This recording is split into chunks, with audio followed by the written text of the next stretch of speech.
Read by Dale Grothman. Mary was a misfit. She didn't want to be beautiful, and she wasted time doing mad things, like eating and sleeping. The Beautiful People, by Charles Beaumont. Mary sat quietly and watched the handsome man's legs blown off, watched further as the great ship began to crumble and break into small pieces in the middle of the blazing night.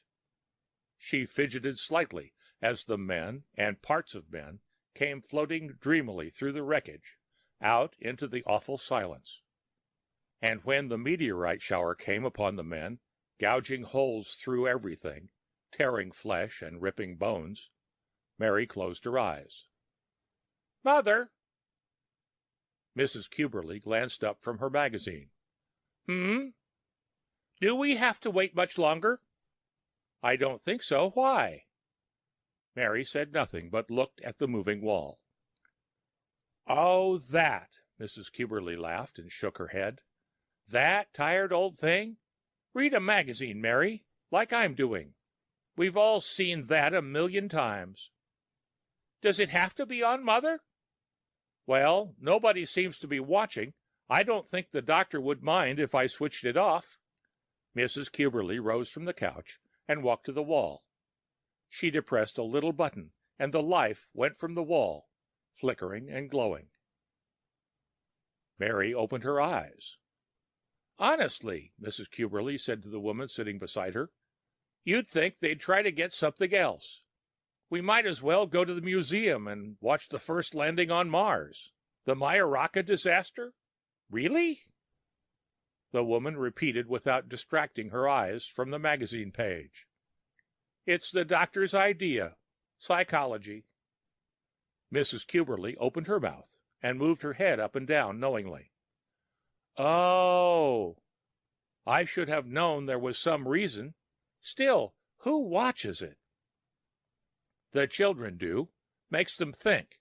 Makes them grateful or something." "Oh, psychology." Mary picked up a magazine and leafed through the pages. All photographs of women and men. Women like Mother, and like others in the room.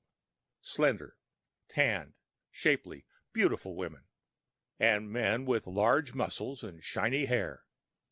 Women and men, all looking alike, all perfect and beautiful. She folded the magazine and wondered how to answer the questions that would be asked. "Mother! Gracious, what is it now? Can't you sit still for a minute?"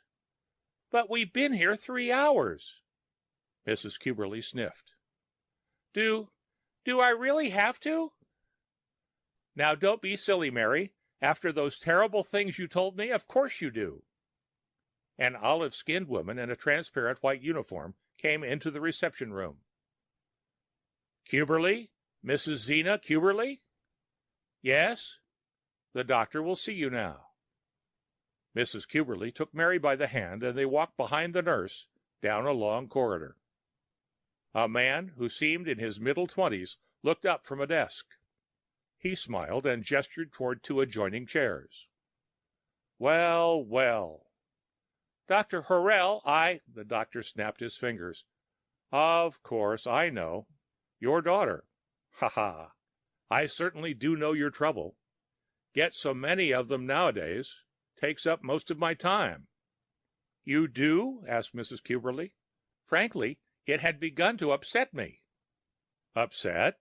Not good. Not good at all. Ah, but then, if people did not get upset, we psychiatrists would be out of a job, eh? Go the way of the early MD. But I assure you I need to hear no more." He turned his handsome face to Mary. "Little girl, how old are you?" 18, sir."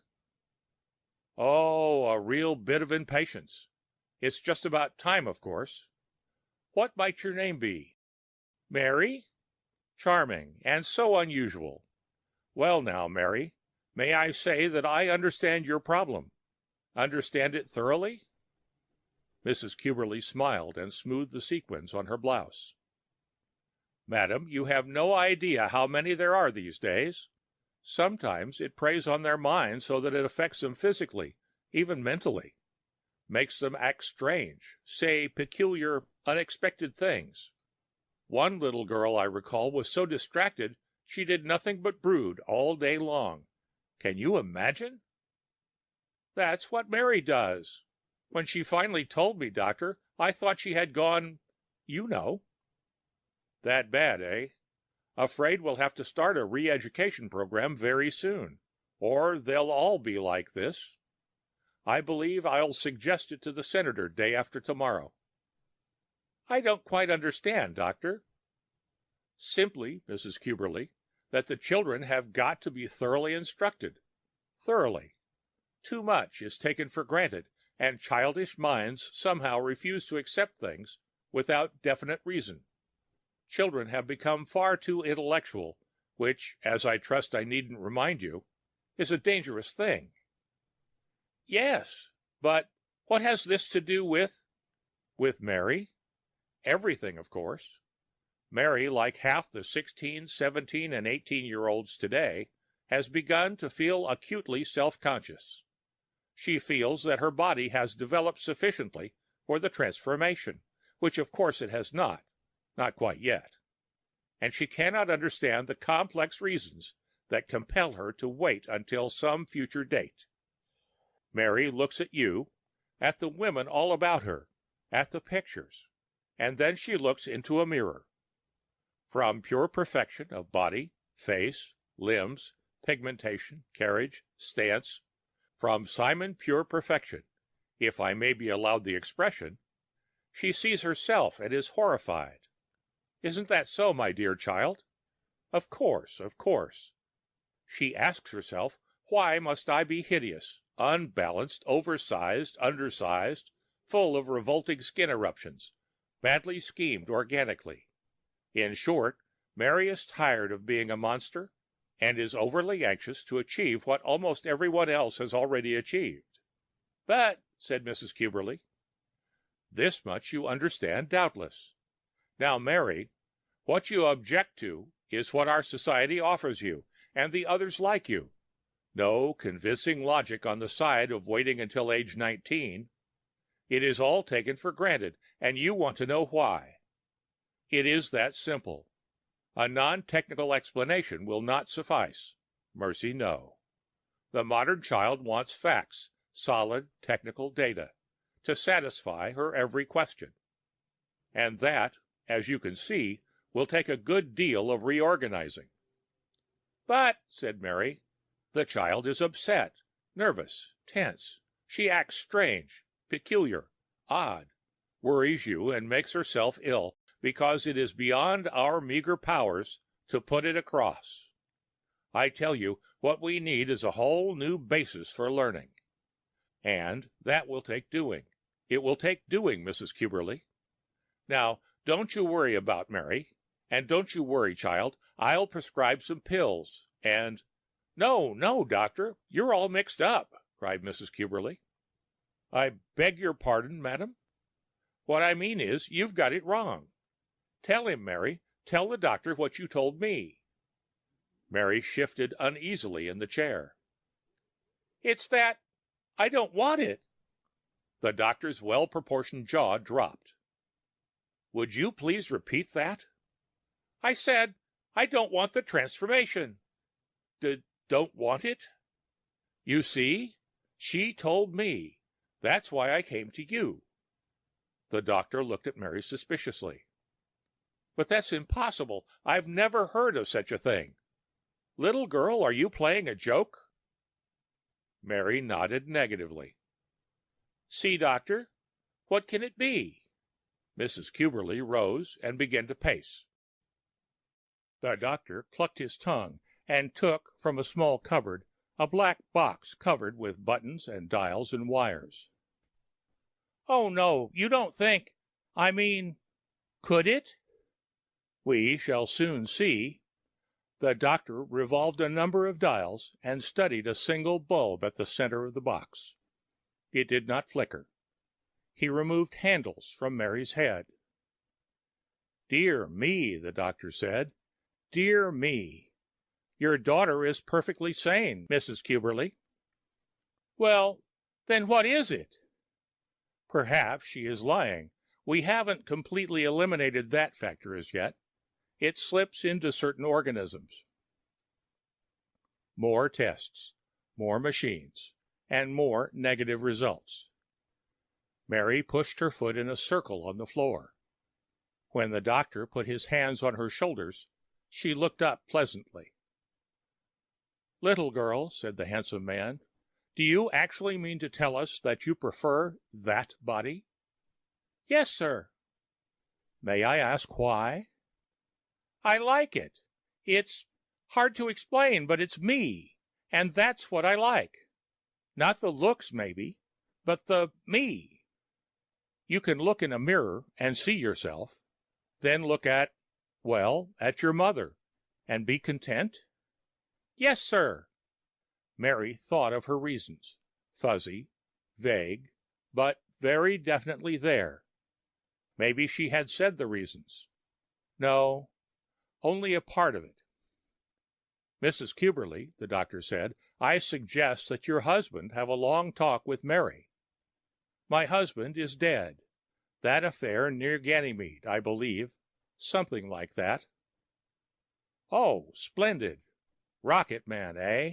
Very interesting organisms. Something always seems to happen to rocket men, one way or another. But I suppose we should do something. The doctor scratched his jaw. When did she first start talking this way? He asked. Oh, for quite some time. I used to think it was because she was such a baby. But lately, the time getting so close and all, I thought I'd better see you.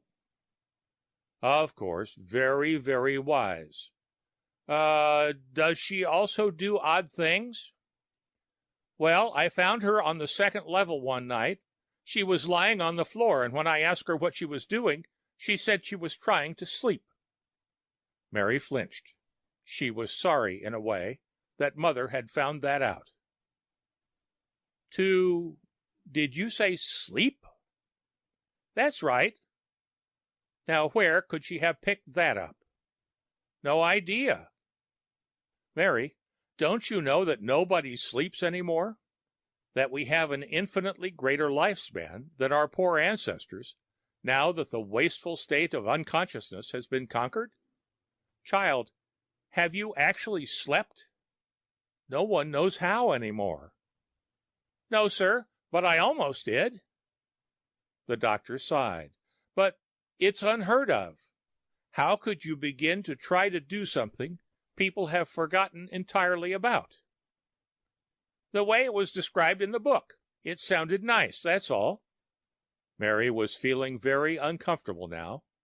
Home and no talking man in a foolish white gown. Books? Books?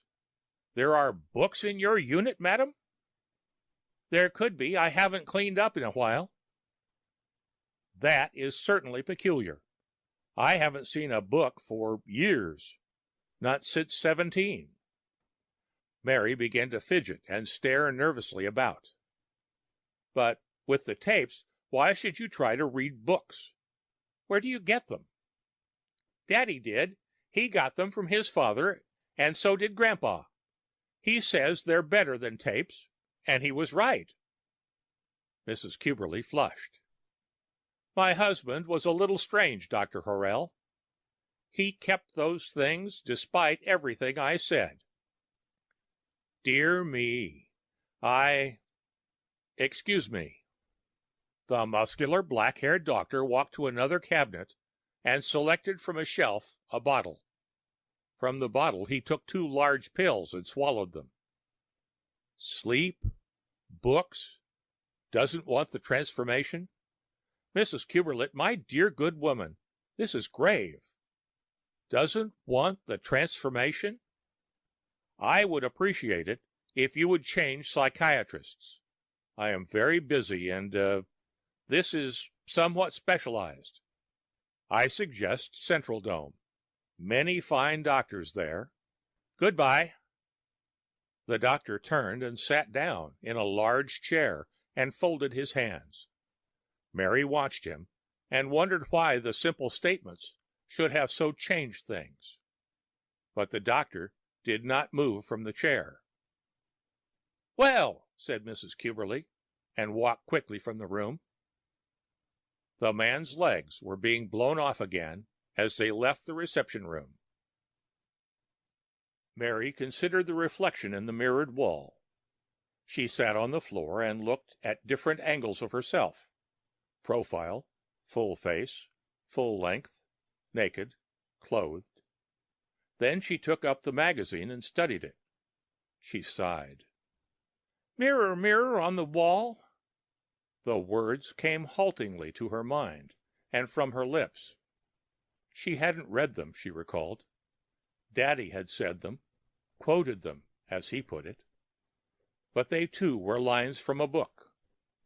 "Who is the fairest of—" A picture of Mother sat upon the dresser, and Mary considered this now, looked for a long time at the slender feminine neck, the golden skin, smooth and without blemish, without wrinkles, and without age, the dark brown eyes and the thin tapers of eyebrows, the long black lashes set evenly so that each half of the face corresponded precisely, the half-parted mouth, a violet tint against the gold, the white, white teeth, even sparkling. Mother, beautiful, transformed Mother, and back again to the mirror. Of them all, the image of a rather chubby girl, without lines of rhythm or grace, without perfection, splotchy skin full of little holes, puffs in the cheeks, red eruptions on the forehead, perspiration, shapeless hair flowing into shapeless shoulders down a shapeless body, like all of them before the transformation. Did they all look like this before? Did Mother even?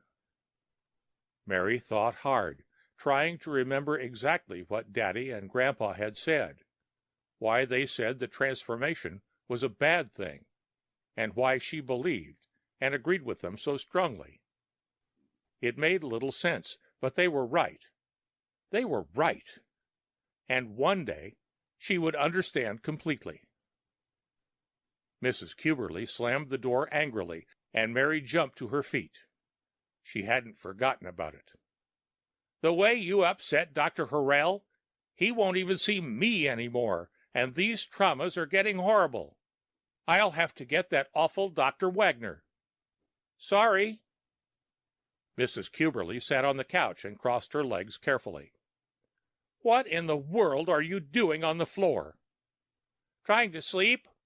Now I won't hear of it. You've got to stop it. You know you're not insane. Why should you want to do such a silly thing?" "The books. And Daddy told me about it." "And you mustn't read those terrible things." "Why? Is there a law against them?" "Well, no, but people tired of books when the tapes came in. You know that. The house is full of tapes, anything you want." Mary stuck out her lower lip. "They're no fun, all about the wars and the colonizations." "And I suppose the books are fun?" "Yes, they are." "And that's where you got this idiotic notion that you don't want the transformation, isn't it?" "Of course it is." "Well, we'll see to that." Mrs. Cuberly rose quickly and took the books from the corner and from the closet and filled her arms with them. She looked everywhere in the room and gathered the old rotten volumes. These she carried from the room and threw into the elevator. A button guided the door shut. "I thought you'd do that," Mary said. "That's why I hid most of the good ones, where you'll never find them." Mrs. Cuberly took a satin handkerchief to her eyes and began to weep. "Just look at you. Look. I don't know what I ever did to deserve this." "Deserve what, Mother? What am I doing that's so wrong?" Mary's mind rippled in a confused stream. "What?" Mrs. Cuberly screamed. "What? Do you think I want people to point to you and say I'm the mother of an idiot? That's what they'll say, you'll see. Or," she looked up hopefully, "have you changed your mind?" "No!" The vague reasons longed to be put into words. "It doesn't hurt. They just take off a little skin and put some on, and give you pills and electronic treatments and things like that. It doesn't take more than a week." "No!" The reason. "Don't you want to be beautiful like other people, like me? Look at your friend Shala. She's getting her transformation next month, and she's almost pretty now." "Mother, I don't care." "If it's the bones you're worried about, well, that doesn't hurt. They give you a shot, and when you wake up, everything's molded right. Everything to suit the personality." "I don't care. I don't care." "But why?" "I like me the way I am." Almost. Almost exactly. But not quite. Part of it, however. Part of what Daddy and Grandpa meant. "But you're so ugly, dear. Like Dr. Hortel said. And Mr. Wilmus at the factory.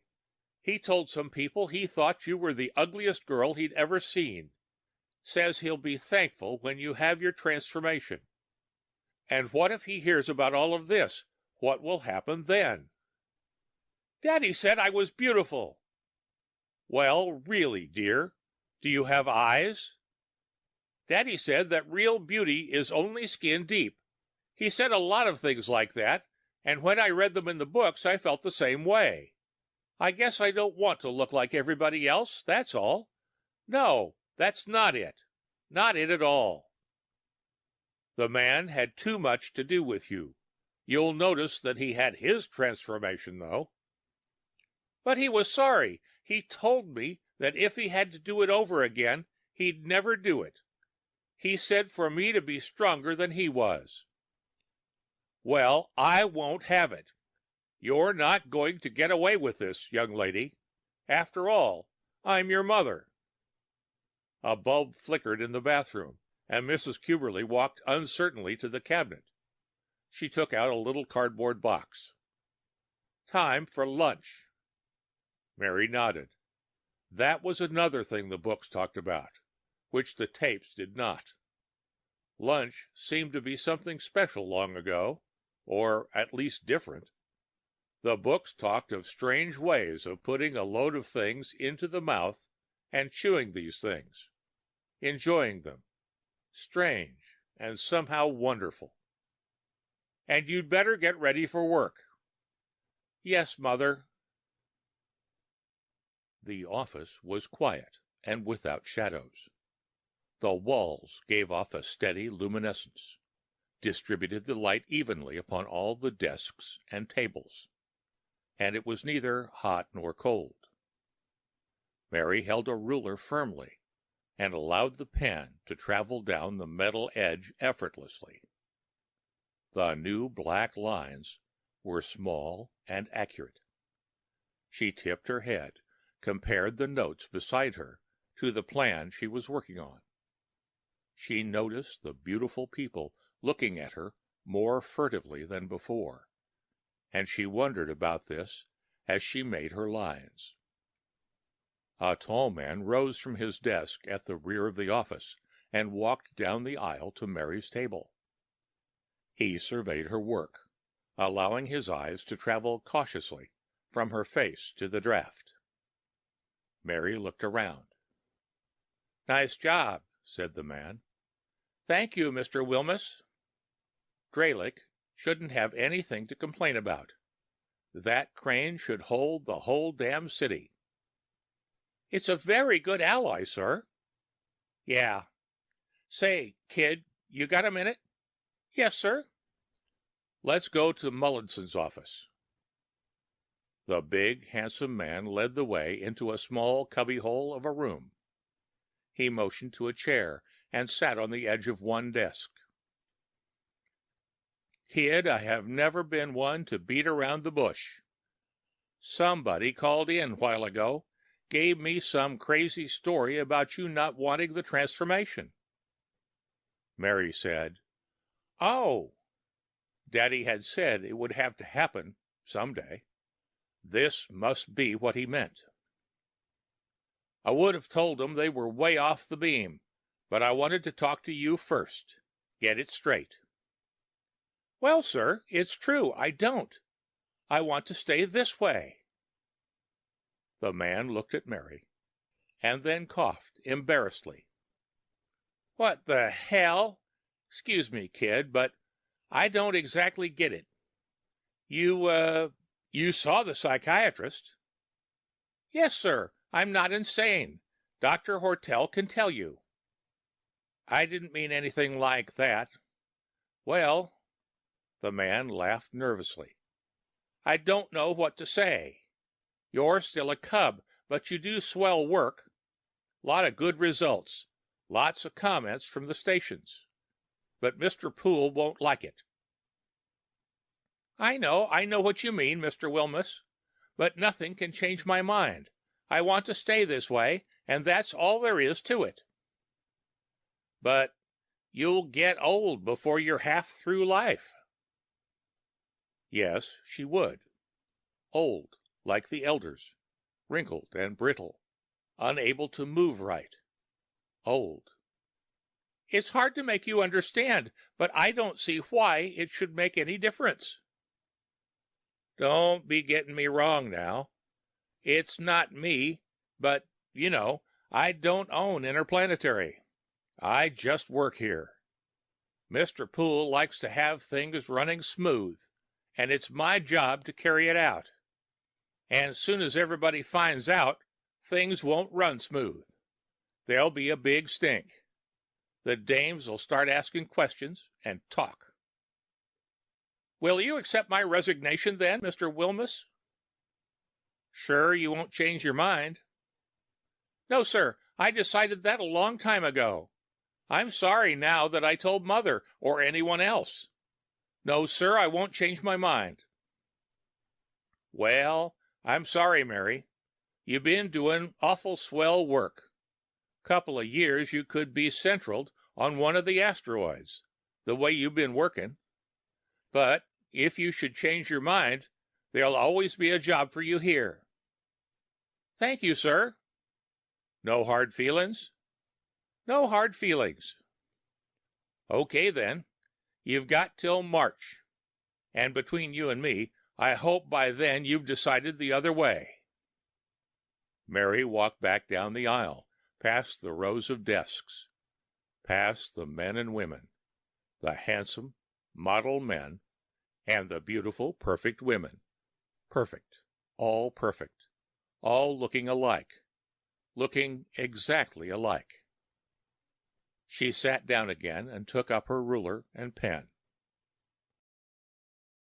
Mary stepped into the elevator and descended several hundred feet. At the second level, she pressed a button, and the elevator stopped. The doors opened with another button, and the doors to her unit with still another. Mrs. Cuberly sat on the floor by the TV, disconsolate and red-eyed. Her blonde hair had come slightly askew, and a few strands hung over her forehead. You don't need to tell me. No one will hire you. Mary sat beside her mother. If only you hadn't told Mr. Wilmus in the first place. Well, I thought he could beat a little sense into you. The sounds from the TV grew louder. Mrs. Cuberly changed the channels, and finally turned it off. What did you do today, Mother? Mary smiled. Do? What can I do? Nobody will come over. I told you what would happen. Mother! They said you should be in the circuses. Mary went into another room. Mrs. Cuberly followed. How are we going to live? Where does the money come from? Just because you're stubborn on this crazy idea. Crazy, crazy, crazy. Can I support both of us? They'll be firing me next. Why is this happening? Because of you, that's why. Nobody else on this planet ever refused the transformation. But you turned it down. You want to be ugly." Mary put her arms around her mother's shoulders. "I wish I could explain. I've tried so hard to. It isn't that I want to bother anyone, or that Daddy wanted me to. I just don't want the transformation." Mrs. Cuberly reached into the pockets of her blouse and got a purple pill. She swallowed the pill. When the letter dropped from the chute, Mrs. Cuberly ran to snatch it up. She read it once, silently, then smiled. "Oh, I was afraid they wouldn't answer. But we'll see about this now." She gave the letter to Mary. "Mrs. Zena Cuberly, Unit 451D, Levels 2 and 3, City. Dear Madam, in your letter of December 3/36. We have carefully examined your complaint and consider that it requires stringent measures. Quite frankly, the possibility of such a complaint has never occurred to this department, and we therefore cannot make positive directives at the moment. However, due to the unusual qualities of the matter, we have arranged an audience at Central Dome, 8th level, 16th unit, January 3/37, 23 sharp. Dr. Elf Horrell has been instructed to attend. You will bring the subject in question. Yours, Department F." Mary let the paper flutter to the floor. She walked quietly to the elevator and set it for level 3. When the elevator stopped, she ran from it, crying, into her room. She thought and remembered and tried to sort out and put together. Daddy had said it, Grandpa had, the books did. Yes, the books did. She read until her eyes burned, and her eyes burned until she could read no more. Then Mary went to sleep, softly, without realizing it, for the first time. But the sleep was not peaceful. "Ladies and gentlemen," said the young-looking, well-groomed man, "this problem does not resolve easily. Dr. Hortel here testifies that Mary Cuberly is definitely not insane. Doctors Moynihan, Prynne, and Fetters all verify this judgment. Dr. Prynne asserts that the human organism is no longer so constructed as to create and sustain such an attitude through deliberate falsehood. Further, there is positively nothing in the structure of Mary Cuberly which might suggest difficulties in transformation. There is evidence for all these statements, and yet we are faced with this refusal. What, may I ask, is to be done?" Mary looked at the metal table. "We have been in session far too long, holding up far too many other pressing contingencies. The trouble on Mercury, for example. We'll have to straighten that out somehow." Throughout the rows of beautiful people, the mumbling increased. Mrs. Cuberly sat nervously, tapping her shoe and running a comb through her hair. "Mary Cuberly, you have been given innumerable chances to reconsider, you know." Mary said, "I know, but I don't want to." The beautiful people looked at Mary and laughed. Some shook their heads. The man threw up his hands. "Little girl, can you realize what an issue you have caused? The unrest, the wasted time? Do you fully understand what you have done? Intergalactic questions hang fire while you sit there saying the same thing over and over. Doesn't the happiness of your mother mean anything to you?" A slender, supple woman in the back row cried, "We want action! Do something!" The man in the high stool raised his hand. None of that now. We must conform, even though the question is out of the ordinary. He leafed through a number of papers on his desk, leaned down, and whispered into the ear of a strong blond man. Then he turned to Mary again. Child, for the last time, do you reconsider? Will you accept transformation? No. The man shrugged his shoulders. Very well, then. I have here a petition signed by 2,000 individuals and representing all the stations of Earth. They have been made aware of all the facts and have submitted the petition voluntarily. It's all so unusual, and I hope we won't have to, but the petition urges drastic measures. The mumbling rose. The petition urges that you shall, upon final refusal, be forced by law to accept the transformation, and that an act of legislation shall make this universal and binding in the future. Mary's eyes were open wide. She stood and paused before speaking. Why? She asked loudly. The man passed a hand through his hair. Another voice from the crowd. Seems to be a lot of questions unanswered here. And another. Sign the petition, Senator. All the voices. Sign it. Sign it. But why? Mary began to cry. The voices stilled for a moment. Because. If you'd only tell me that. Tell me. Why, it simply isn't being done, that's all. The greatest gift of all. And what if others should get the same idea? What would happen to us then, little girl? We'd be right back to the ugly, thin, fat, unhealthy-looking race we were ages ago. There can't be any exceptions.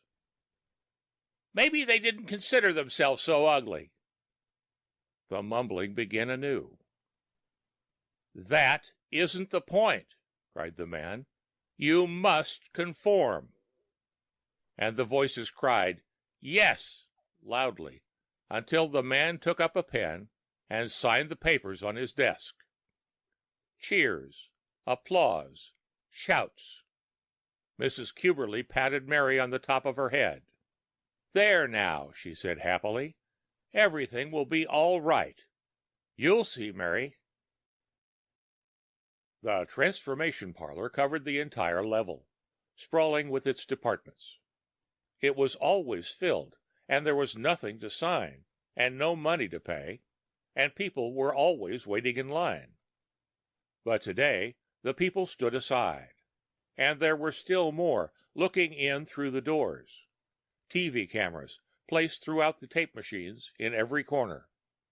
It was filled, but not bustling as usual. Mary walked past the people, Mother and the men in back of her, following.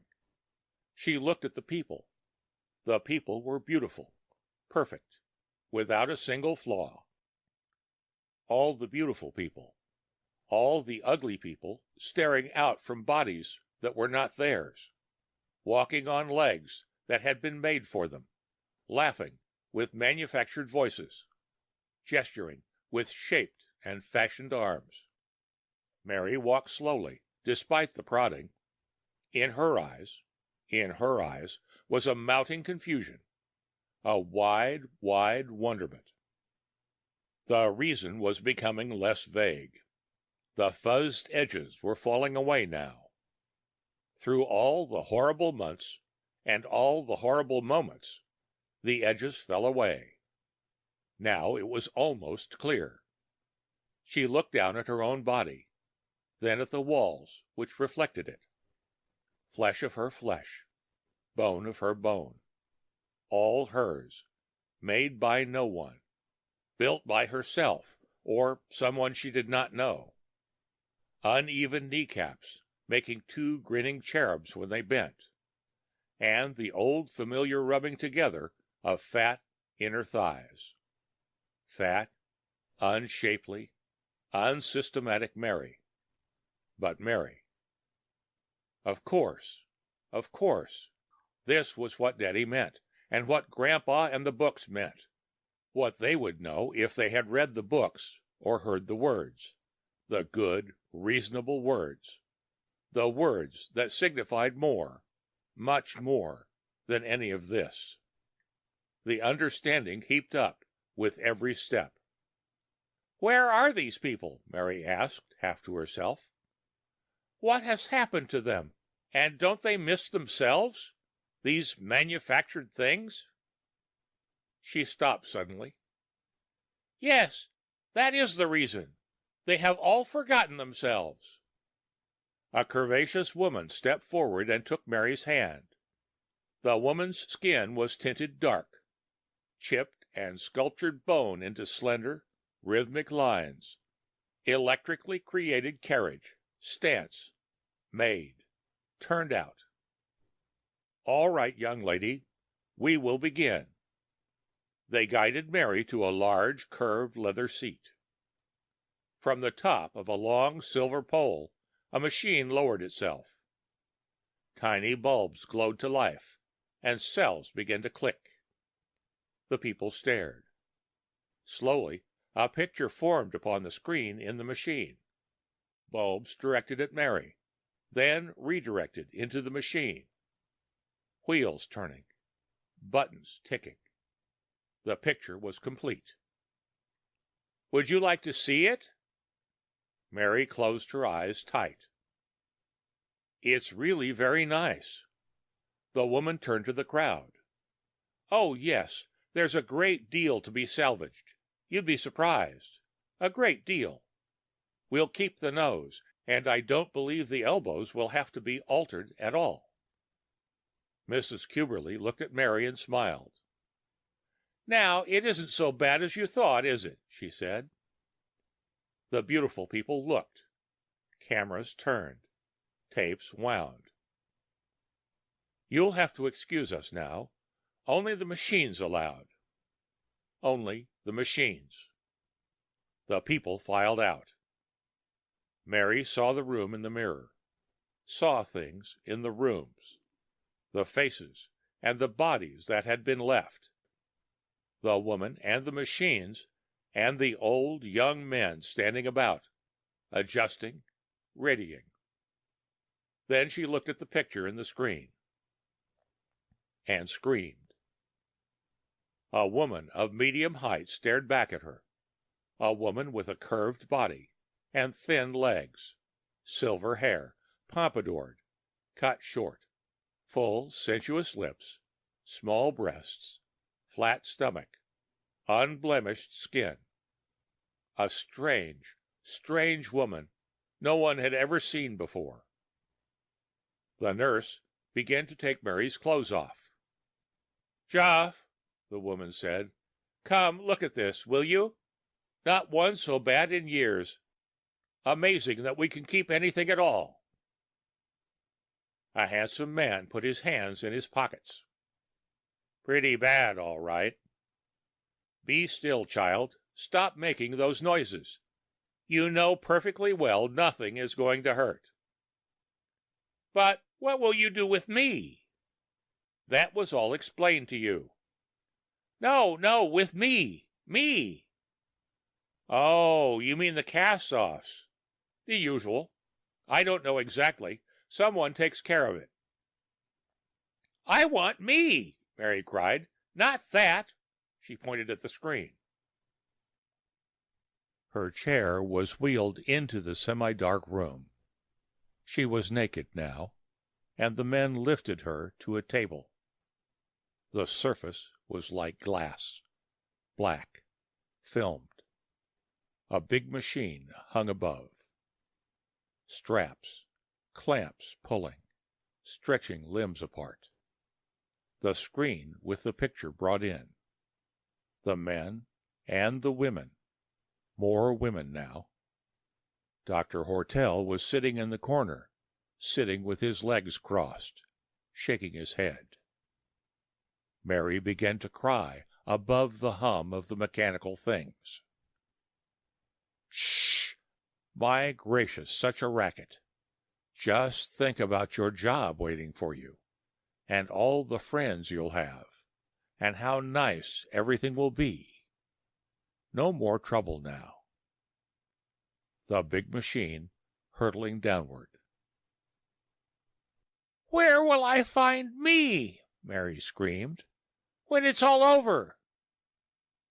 A long needle slid through rough flesh, and the beautiful people gathered around the table. They turned on the big machine. The end of The Beautiful People by Charles Beaumont.